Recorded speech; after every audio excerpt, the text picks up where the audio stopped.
গোপন সূত্রে শোনা যাচ্ছে ইমতিয়াজ খানের সাথে নাকি রাশা নামের মেয়েটির গোপন সম্পর্ক ছিল। তাহলে কি আমরা ধরে নিতে পারি রাশা নামের এই মেয়েটি জীবন বেছে না নিয়ে বেছে নিয়েছে মৃত্যুকে? প্রশ্ন আপনাদের। বুঝলাম না কিছু। প্রাচ্যের একই ফোর্ডের অক্স তোমরা দুটা, একসাথে জার্নালিজমে পড়াশোনা করেছ তুমি আর ওই ছেলেটা। সে এখন দিনরাত ক্যামেরা নিয়ে দাপিয়ে বেড়াচ্ছে, আর তুমি এখানে বসে কফি চাটছ। বাহ বাহ বাহ বাহ। রুবাদ ভাই, এটা কি নিউজ করেছো? এটা কি কোনো নিউজ হলো? সেনসেশনের ব্যর্থ চেষ্টা শুধু, আর কিছুই না। For your kind information,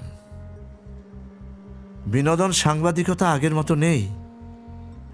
Facebook, Twitter এসবাই নিজেরা সাংবাদিক হয়ে যাচ্ছে।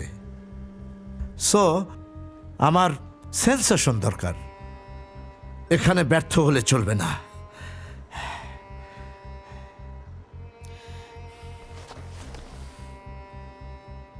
কি করতে হবে আমাকে বলেন। শোনো নাদিয়া, ইমতিয়াজ আর রাশার ডার্ক অ্যাঙ্গেলের নিউজ করতে হবে। 10 দিনে 20টা নিউজ আমি চাই। কি দেবা না নাদিয়া? নাদিয়া তুমি কই যাবে? নিউজ? রুবাদ ভাই, আপনি যেটা চাচ্ছেন সেটা আর যাই হোক, নিউজ না।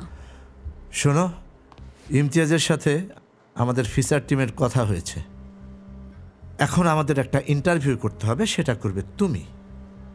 এটা সাউথ ইন্ডিয়ার মুভির কোনো অ্যাকশন না, বেরিয়ে আসবে রাশার কোনো লাভ স্টোরি। ওকে? শোনো, তুমি তো ক্রাইম রিপোর্টার হতে চাও, তাই না? তোমার খায়েশ একটা ডার্ক নিউজ করে দেখাও না আমাকে। নাদিয়া তুমি কই যাও? নাদিয়া!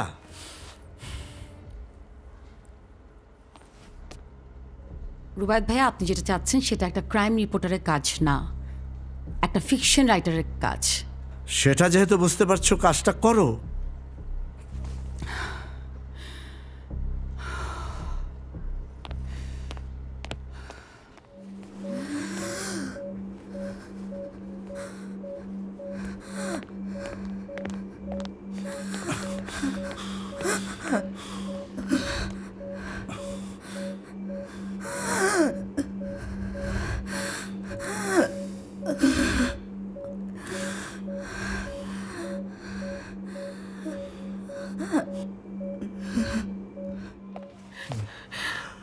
আমার মেয়ে কেমন আছে ডক্টর? দেখুন, ইন্টারনাল ব্লিডিংটা আবার শুরু হয়েছে। আই থিঙ্ক ইমিডিয়েটলি আমাদেরকে আরেকটা অপারেশনে যেতে হবে। ও সারভাইভ করবে তো?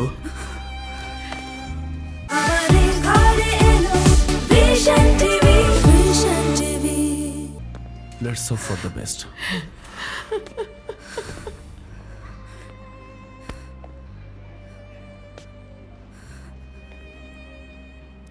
ডোন্ট ওয়ারি দোস্ত, রাশা আমাদের মেয়ে, ও আমাদের ফাঁকি দেবে না।